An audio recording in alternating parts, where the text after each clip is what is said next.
The Chiefs do kick off this week's edition of Damn OK, presented by Under Armour. Damn. I'm okay. Damn. I'm okay. Yeah, no, I mean, yes, I'm okay. The legal gambleizing. Oh, baby. I am Chris Sims. I'm okay. Damn. I'm okay. So this is Damn OK, teams or players that make us go, damn, okay. Yep. That's pretty good. And so Pete has named this the Don't Look Now edition of Damn OK. So we're going to say, don't look now. That Chiefs defense is looking pretty good. 100%. So, the question now is, are they a top-tier defense? So the last 4 games versus the first 7 games, I think we have a graphic on that, and they have stepped up significantly here over the last 4. They're 4-0 in the last 4 games. Points allowed per game over the last 4, under 12, where it was 29 points a game previously in the first 7 games. So some of that is competition. Right. You know, Jordan Love against the Packers got a break there. But The Giants. Yeah, the Giants. They played the Giants, but they did play the Raiders. Beat the Raiders. The Raiders' yeah. offense is not a slouch. What'd you Yeah. say, Pete and Mir? All right. Yeah. And then, of course, but last week kind of shits on all of that. Yesterday, I mean. They beat Dallas. Exactly. You know, they didn't have Amari Cooper. Right. CeeDee Lamb Sam got hurt in the middle of the game. I got you. But still, you got that running game. You got Dak Prescott still, and they held them to 9 points. No touchdowns. 19-9 was the final score. So, don't look now. Is that Chiefs defense back? Yeah, Are they elite? Are they top tier? I'm not ready. I don't. Throw Top it tier-ish. Top tier-ish. tier-ish. They are. I mean, they're getting there. They are. You know, again, I even saw lights of this, and people who've been listening to the podcast, when they lost the Tennessee Titans 27-3. I was trying to tell you, I know Paul a number of times where I went, they played pretty good on defense that day. It was the offense that f***ed it up. I mean, again, that was a game where Henry, I think, had 29 rushes for 86 yards. They played okay. It wasn't the defense's fault. So we've seen that. I give them a lot of credit for, I think, the adjustments they've made. One, they've gotten healthy, so they've gotten, linebacker healthy. 2, they've moved Chris Jones back to defensive tackle, which has been a huge thing. And, of course, we saw the force he is yesterday. I mean, that just says it all. That's why they need to keep him there. And, again, I'm self-scouting myself. I know before the year I thought it was going to be a cool idea that Chris Jones was going to be a defensive end too. But I also know, self-scouting myself, by like week 4, I was like, I've seen enough. He needs to go back to defensive tackle. It's not working. You see how many more plays he affects. Not only just f***ing the plays up, pushing the pocket, disrupting a run play, tip pass at the end of the game that puts it away. He's one of the greatest in football at tipping passes. That's another thing that goes away. Then proper adjustments in the secondary. Sorensen out, Thornhill in. Benching. I'm going to blank on his name. The Mike Hughes. They bench Mike Hughes. They start L'Jarius Sneed and have Charvarius Ward at corner. Fenton's been playing more the nickel position. So I think they've gotten their players right, first off. And then I think the shock of the day to me, Ahmed, was just, one, yes, they pushed around the Cowboys' offensive line, and Chris Jones dominated the interior 3. He really did. Didn't matter what guard it was. They had issues. And then I think the second thing would be, I know there was no CeeDee Lamb, in the second half of the game, and no Amari. CeeDee Lamb was out there in the first half of the game, and I also know he dropped a pass, and Dak wasn't on his best game, but still, like, Michael Gallup and Cedric Wilson can go. They can go. For me to sit here and think, the Chiefs are going to be sticky and all over them all game the way they were, I think that was almost just as shocking as the Chiefs D-line kind of dominating the Cowboys offensive line. So unbelievable damn okay for the Chiefs defense. Yeah, we definitely got a couple damn okays for players that you mentioned there. Mehmet 305 saying damn okay. Chris Jones and his 3.5 sacks. He's unbelievable. Recovery. The CEO of Sack Nation. Yeah. Would you make him the CEO of Sack Nation? He's definitely in upper management. Well, he's the CEO to me. Him and Aaron Donald, and anybody that's listened to my podcast the last 3 or 4 years, I would go, he's definitely a CEO of the play up. That's what I do know. 100%. He's just a disruptor, and he makes so many plays that'll never go on the stat sheet like we always talked about. So, yes, I mean, he is phenomenal that way. And then we had a Frank Clark sighting, and like you see once he gets going, it brings energy to the rest of the defense, and of course the offensive line becomes so concerned about him, it helps everybody else out in their matchups. So maybe the CTO, the Chief Technology Officer of defensive back play, is L'Jarius Sneed, because there were people talking about him as well. Drail2 said, damn okay Chiefs defense. Is there a cornerback in the league, other than maybe Jalen Ramsey, as good at open field tackling and making plays in the backfield as L'Jarius Sneed? Now, per PFF, Pro Football Focus. Right. Snead has 8 tackles for a loss or no gain this season. The only corner with more is Jalen Ramsey with 10. Yeah. Well, it makes sense. They move those guys around. Snead plays inside. He plays outside. They will blitz him. He's kind of a weapon that way. He can really fly, so he can cover, but when he does blitz off the edge, he could show up in a hurry and make plays that way. He's phenomenal. He made a few plays yesterday where, I can't remember what receiver it was, or maybe it was a running back and a check down. You went, well, there's a lot of space. Is he going to be able to make this tackle? And he brings him right down. He's a really good football player. And I think that's what's really impressive about the Chiefs right now. Now they got the D the right way. Their ability to play man and just not give you any easy completions, and then they sprinkle in a little bit of Spagnuolo magic as far as disguises and some crazy coverages, and all of a sudden you go, whoa, wait, we can't block them up front. When they play man-to-man, it's not easy, and they have a few crazy zone coverages that confuse you and make the quarterback pat the ball once or twice, and it helps the pass rush get there. That's when you're playing good defense. And to me, that's what they've gotten to a little bit here. But, yeah, I think that's a good way to put it. I mean, Ramsey is, of course, probably the best tackling defensive back as far as corners are concerned in all of football. Snead is up there. There's no doubt. I think of J.C. Jackson. He's another one that's a phenomenal tackler that way. He's in that discussion. I don't think there's any doubt. As I'm sitting here looking at the teams and kind of rolling through corners in my mind and trying to think about anybody else, but he's up there. And just the physical nature of how they're playing on that side of the ball, amazing. Just the 180 they've had in the last 5-6 weeks. Now, the fact that we've been talking about the Chiefs for so long in this podcast already and really haven't talked about the offense at all. No. Did the defense kind of their performance and their resurgence here, is that covering up some weakness on the offensive side? Because the Chiefs scored 16 points on their first 3 possessions, right, and then they scored 3 after that. Yeah. What did you think of the Chiefs' offense? Well, still a lot of positives. I mean, here's the third week in a row we've seen them. Okay, let's see. It's Giants, Raiders, this game, right? That's the last 3 where you've gone, okay, it hasn't been pretty, but they're pretty consistent. Mahomes definitely looks different. That's what I'll say more than anything. Everything was around the line of scrimmage. Everything was around the line of scrimmage. It looked like Dallas was playing the typical Kansas City defense. We're not going to let up the big play. We do see better execution, and then it just, listen, they had chances to put the game away. I mean, Kelsey catching the slant route on, what was that? Was that a first down or a third? I mean, he's going to have a first down. I think it was a 3rd and 6. That pops in the air, interception by the Cowboys. That was a chance for them to put the game away. Of course, Mahomes in the pocket, scrambling, kind of losing sight of who was around him, and then getting, strip sack there at 1.2.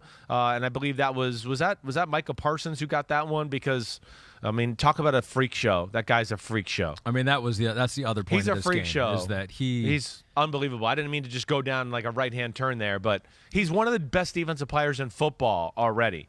The fact that he can be one of the best middle linebackers, and then you could go, this week we want to play him at defense end, and he's one of the better pass rushers on the field. I mean, that's insane. It really is. I've never seen a skill set quite like that. I really can't. But, the Chiefs' offense is close. And you know what I like? A little patience with the run. Again, they have a big O-line. Let's keep doing that. I want to see more Tyreek Hill speed sweeps and reverses. I want to see McCole Hardman involved in that too. To me, that has to be a part of their offense. That'll help generate some of the big plays too. Hey, run the ball. Oh, there was 6 yards. Oh, here's a reverse, 12 yards around the edge. Okay, hey, now we drop back and pass a ball, 15 yards. Oh, wait. Oh, we fake the reverse and fake the run, and it's a play action pass, and now we got somebody that's to me where they got to just continue to get better and grow their offense. And even like the wide receiver screen game, that would be the other thing too.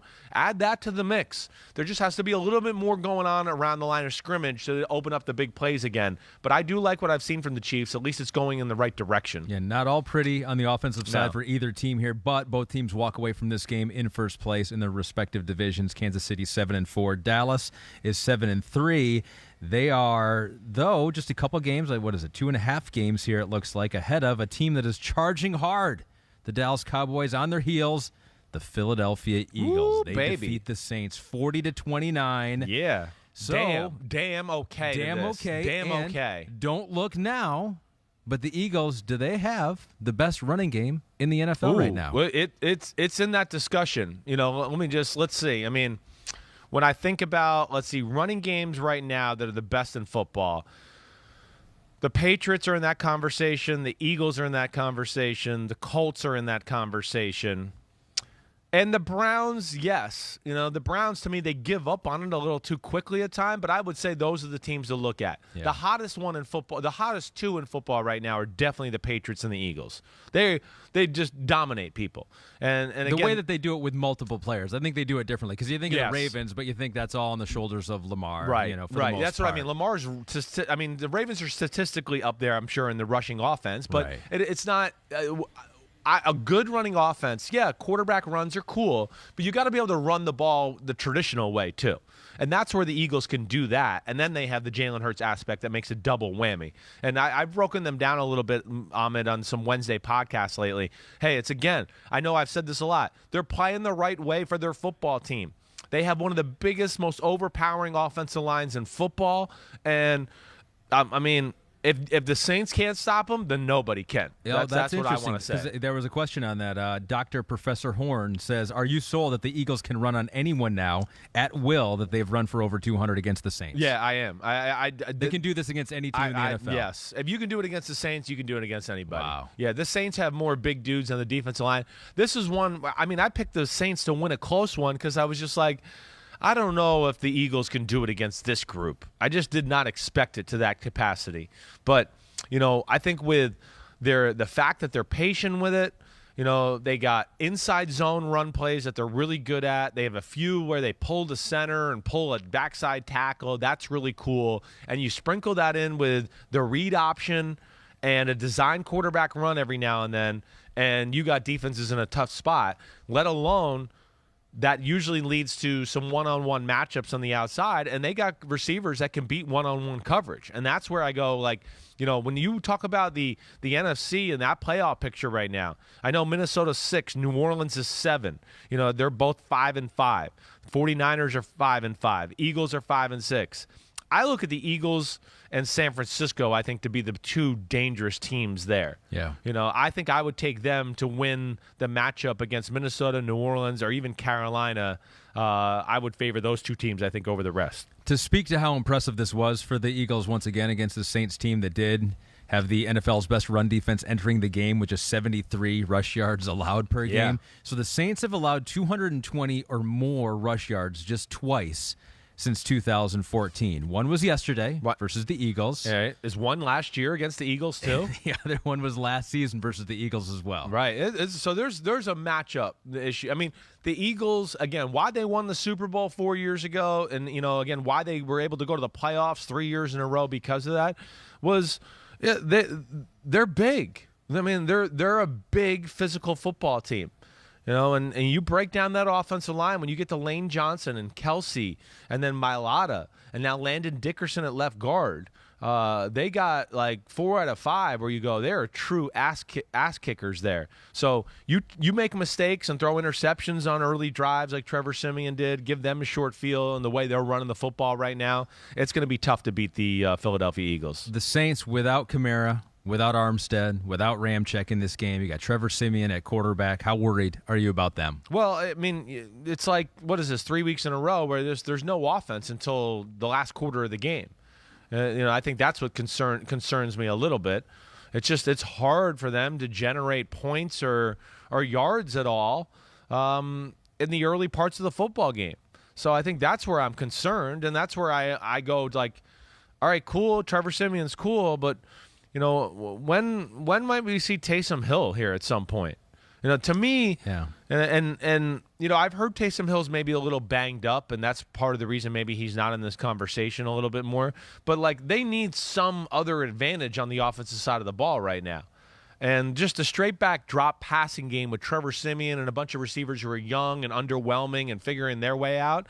Yeah, I am concerned about their offense. It's a lot of pressure on their defense week after week after week to hold down the fort and let the offense be average. And as you try to make plays, sometimes you make a play for the other team, like at the end of the first half, Darius Slay makes another big play, Slay, 51 yards, that's what interception return. Exactly right. Interception to start the game.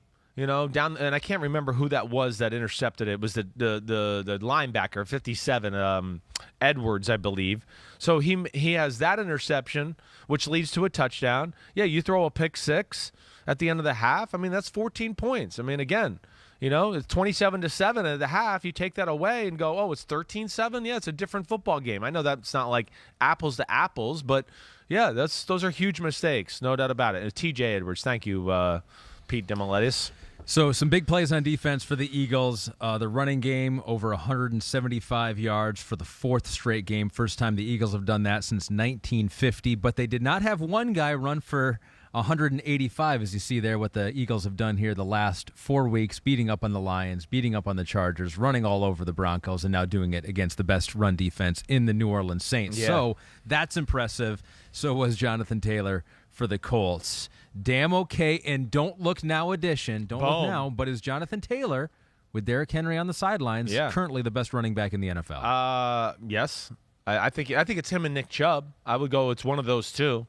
And of course Nick Chubb's been banged up, so I think over Delvin Cook, over Christian McCaffrey. I think right now, yes, I would. What these two guys have is this is where they're, to me, a notch above the other two, who are really special. Don't get me wrong. Those two have an advantage maybe in the pass game a little bit, what they can do there.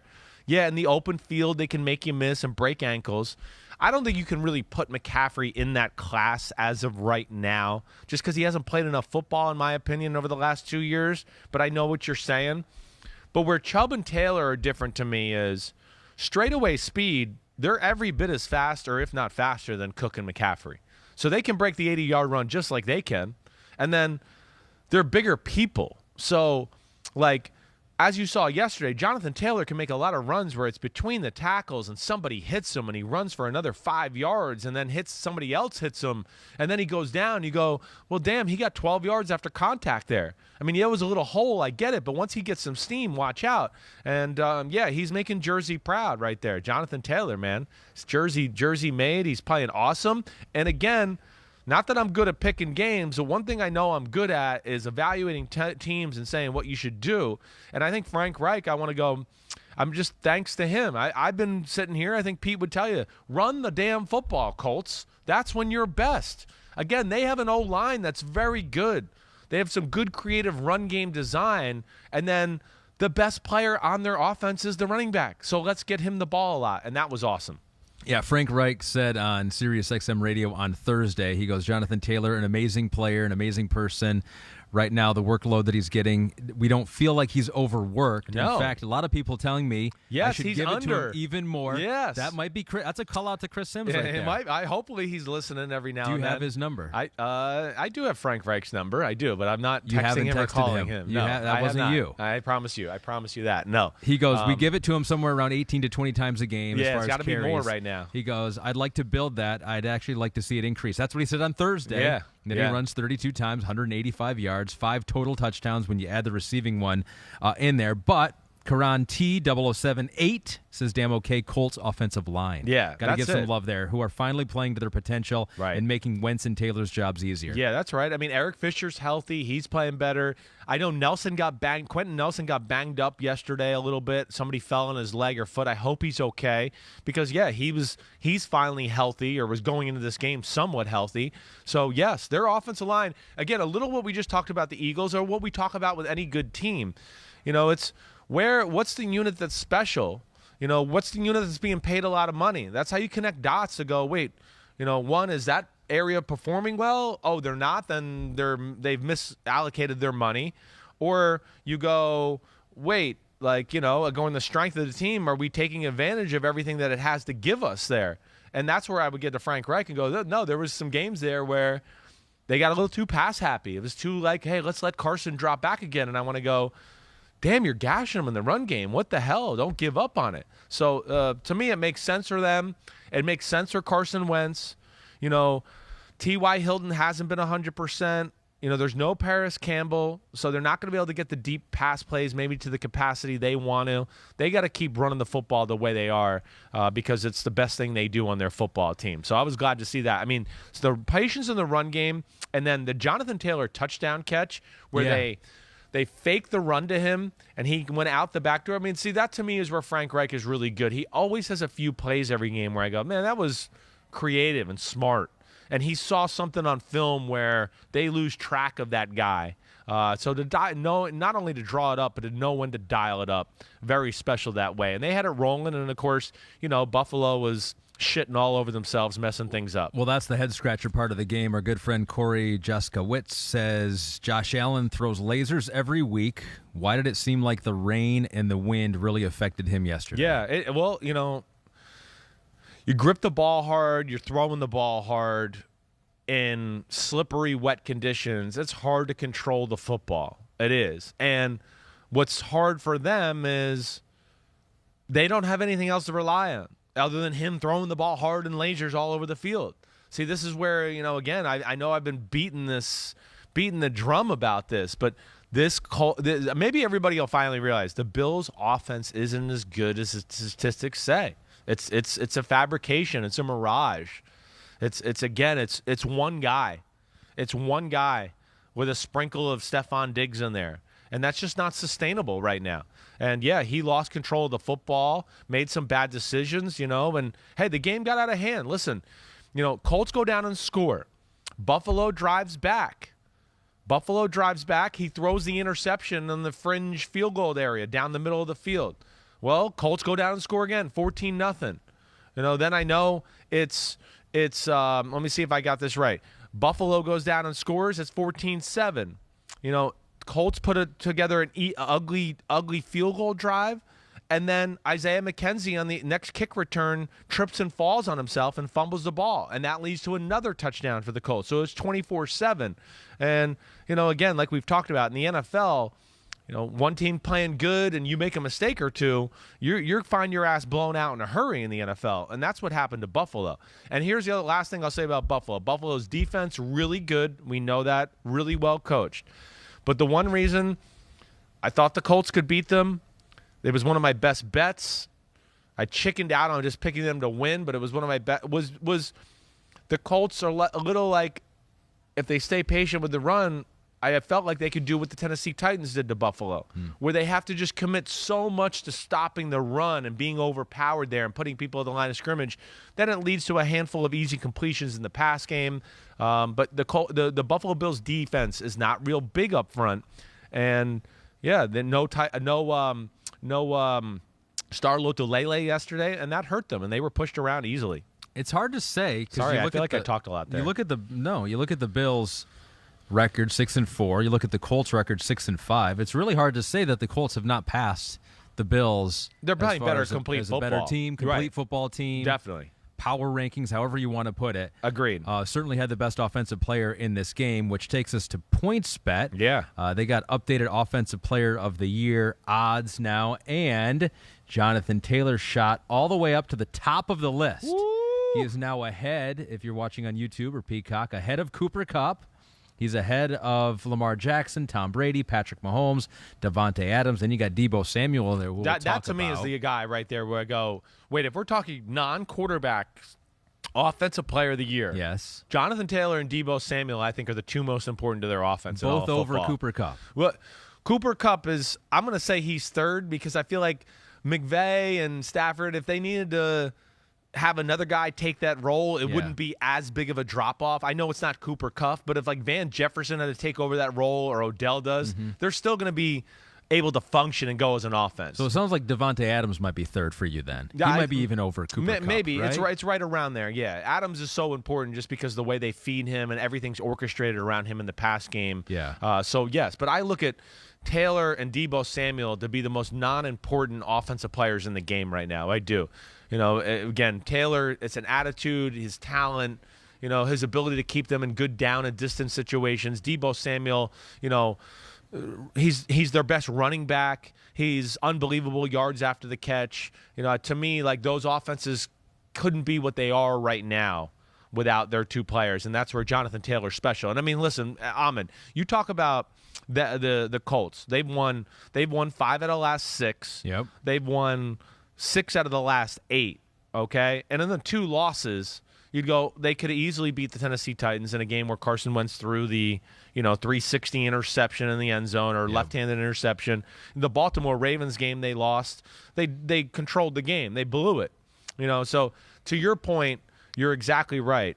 To me, I think they have surpassed the Bills. They are a more complete, better football team and seem to be trending upwards as we go on in the season here. Do you want to tell them about our friends over at PointsBet? You want to tell? You know I do. Yes. Yes, I do. Thank you for telling me that, though. Okay. If you're in an eligible state, Yeah. PointsBet has an exclusive sign-up offer for unbuttoned listeners that you can't miss. What is it? You hear that? You hear that? PointsBet has an exclusive sign-up offer for unbuttoned listeners that you can't miss. Okay. Download the PointsBet app. Use code UNBUTTONED. We have our code. We have a code. We got a code. Code red. It's Oh, that's unbuttoned. big. All capitals, okay? All capitals. You have to do all unbuttoned. caps? All caps. Or maybe Pete you says, don't. I don't know. Do whatever you want. Do what you If want. you want to go all caps, go all caps. See what works. All right? Either way, that's the code. Yeah. To sign up, Yeah. all right? So download the PointsBet app, use code UNBUTTONED to sign up, Yeah. bet $1 on any NFL team, and get $125 in free bets if a point is scored. If 1 point is scored, That's so pretty you bet amazing. on a game, and if 1 point is scored in the whole game, so they're basically giving us. They're giving a free giving- 125. Yeah. They're giving you a free $124. And all you have to do is type in unbuttoned, either all caps or Yep. not all caps. Yep. Don't just bet this football season. Live your bet life with PointsBet. I like that. Yes, So you they want love to it. give you $125. And you're not even a gambler. And before we started the show, you read this and you were literally like, wait, Yes. when is this coming to Connecticut? I was like, now I am a gambler. Yeah, I'm a I did gambler. say that. Yeah. I was like, because currently Connecticut you can't do points bet, but I think there are like 6 or 7 states Right. out there. So go check, see if you're one of those states. And honestly, I use points bet because they got odds on everything. I do it just to check what odds are everywhere. So even though I'm not eligible to bet, I've got the app and I look all around. Yeah, I'm with you. I've Company been doing it man. too. I'm trying to look at like prop bets lately on there a lot so I can get them right and help out people that way. Yeah. Pete says there have been 2 scoreless ties in NFL history. So if you 1940 and 1943. Oh, both involving the my Lions. gosh, of course of they course. are. The Lions, you guys were probably that team that was like, we Yeah. don't forget the forward pass. Yeah, We're we going to don't. run it old school. Football wasn't invented. Who knows what And the there Lions was were no doing. play clock probably, and we just sat on the ball Sat the on the entire ball, game. yeah, So right. if you do this bet, don't bet on the Lions, and you will win $125. That's cool. Bet on the Vikings right now. Bet on them to get a lead. amazing. Because the stat that I could not get out last week because I was choking on my energy drink, Right. much better today Yeah, with the everybody energy drink. stole your stat last week too. Did you Did notice they? that? Oh, Everyone was saying it then you after said I it said on it. Monday, and Yeah. I swear, You heard it everything everywhere. I listened to from that point on, it was that was the stat everybody went to. So the only team to have a Trendsetter. 7 or more point lead in every game this year is the Minnesota Vikings, which is pretty crazy for a team that was under 500. But they are no longer under 500. Now they are 500, beating the Green Bay Packers in one of the most exciting, perhaps the most exciting back and forth game. I think this until was the Sunday most exciting. night. Sunday night was good. I found this game to be more compelling. Right. Because teams were healthy for the most part too, and yeah, you just felt like you were watching two teams at their full strength rather than last night where you watched, you felt like one team was a little bit handicapped without a Right. few of their guys. So Skull Freak says, love the pod. My nominee for damn okay is Kirk Cousins against what many considered a top defense. Yeah. Cousins delivered. So here's the question. Don't You're right. look now. Is Kirk Cousins having a top-tier quarterback season? He definitely is. Again, Kirk Cousins never gets the credit he deserves. I mean, it's for some reason he's easy to beat on that way. He's had some bad games in prime time, maybe when everyone's No watching. doubt, right? They've had, again, their offense doesn't always deliver itself to be like this unbelievable executing surgical offense. They don't have a lot of it. Again, as we've talked about many a times, it's run the ball and it's big plays down the field off of that. And that's what they got yesterday. That's where I'm excited to go back and watch that game. I just don't know how I know a few times how they got open. I do, but consistently throughout the day, he found ways to push the ball down the field to Justin Jefferson especially, and of course Adam Thielen popped here and there. That to me I think was the surprise of the day, was the fact that they were able to gash the Packers defense the way they did. Yeah, and a lot of it was under pressure. He was pressured on 43% of his dropbacks, third most of any quarterback this week, but went 7 of 14, 149 yards, 2 touchdowns, no interceptions in those plays. One of them was that awesome touchdown late in the game to Jefferson where he was just That drilled. was blitz, got threw it drilled up. one-on-one. Maybe he got a little unlucky or got a little lucky, but still, it was like he threw it up one-on-one. Jefferson made a play. He was really good, and I think there are stats out there that say he is having an elite season throwing intermediate. His completion percentage is super high on passes, even 10 or more yards down the field. He's phenomenal at those throws. I would bet you in football the last 3-4 years, he's towards the top of the list in that statistical category. Again, his ability to read a defense, diagnose it, pull the trigger, and make an aggressive throw is really impressive. Now, again, the negatives with Kirk Cousins is just he's not going to get out of the pocket and make that happen. He's not going to make a guy miss and still throw a sidearm laser like, Aaron Rodgers does, to where, every now and then that's what I think frustrates people him. Yeah. But if you just give him enough time to make the throw, he'll make it, even with people bearing down on him, like you said. But he's just not going to do it in like a sexy, flashy way. No, that's not what he does. He's not going to throw off his back foot and throw a 35-yard laser or throw a ball sidearm like Mahomes or Josh Allen and make that happen. And I think because of what he's paid in his contract, people want that all the time. No, that's just not what he is. And don't be mad at him. Don't hate the player. Hate the game. The Vikings paid him all that money. It's not his fault.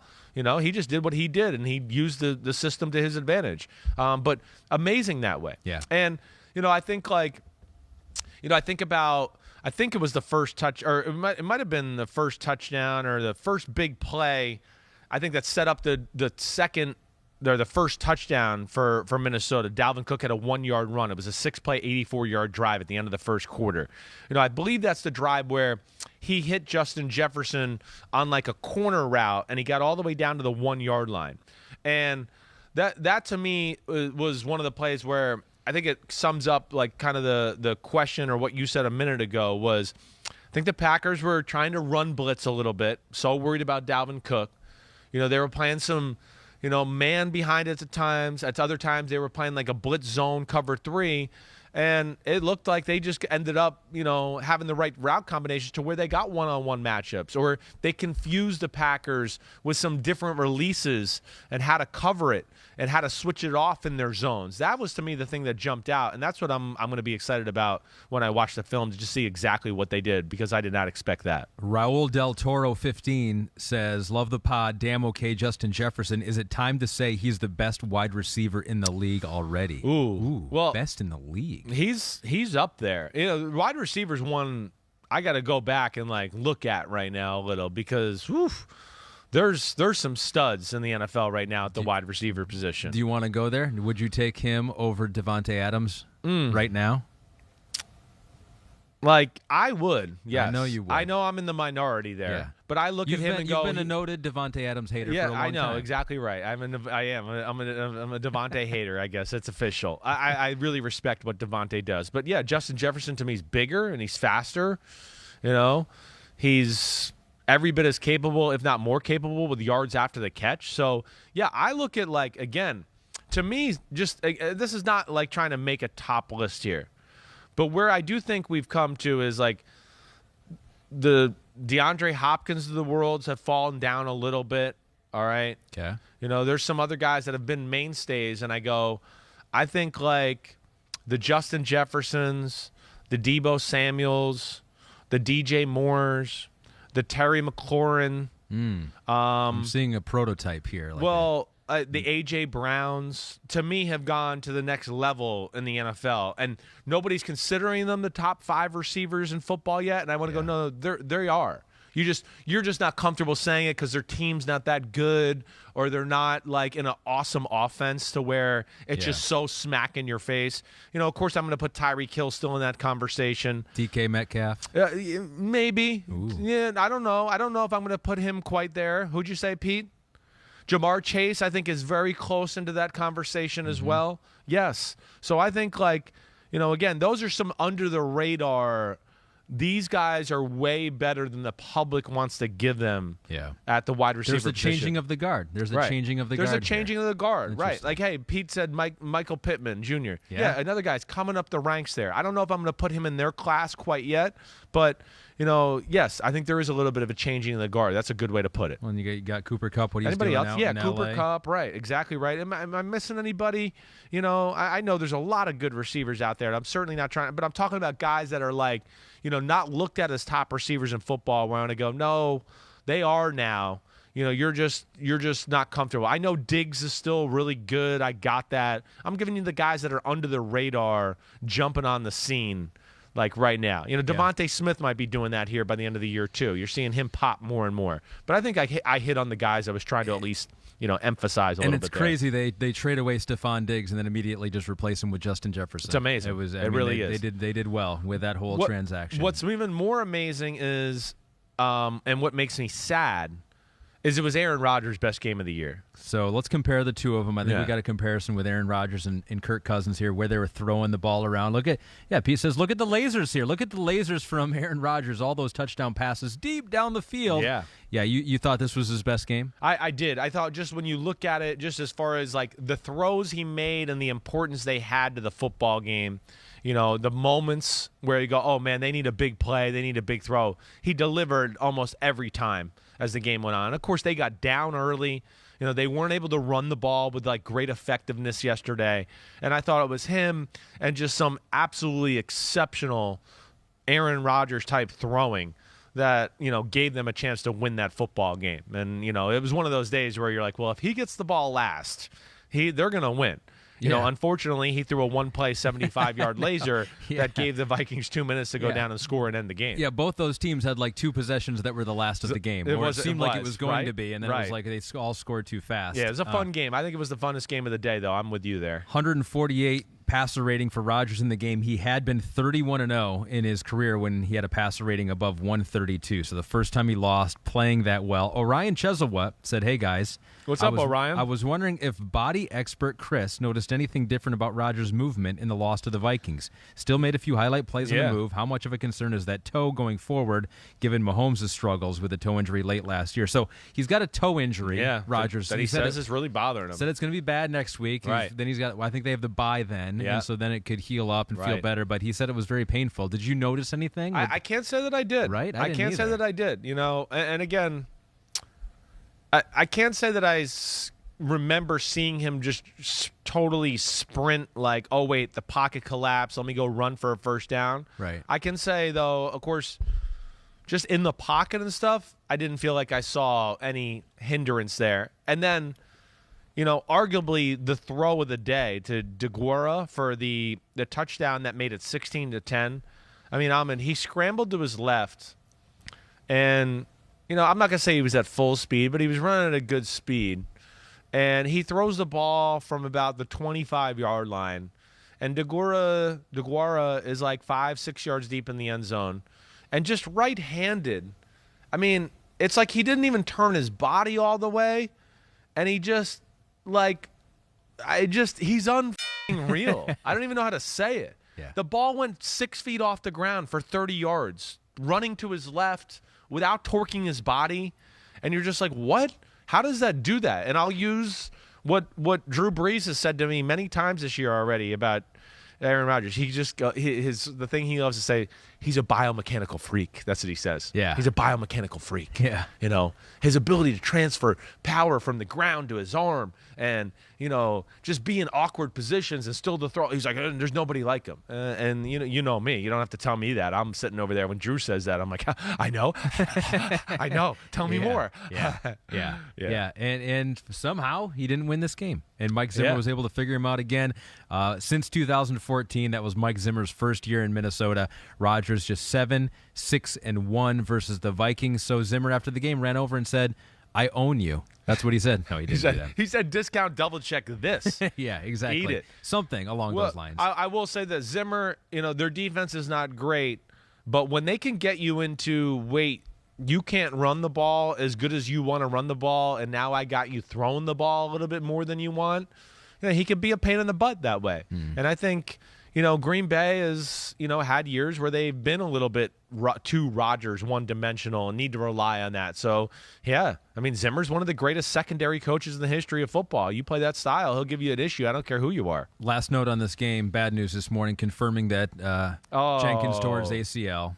That was stinks. a Pro Bowl left guard last season. Yep. Was playing very well at left tackle this year. David Bakhtiari is still recovering from his torn ACL. But practicing from January. Bakhtiari, so that's the encouraging thing. They might get him They'll back. get him back here, I would think, sometime in the next 2 to 3 weeks, which would be huge. But, yeah, that stinks right there.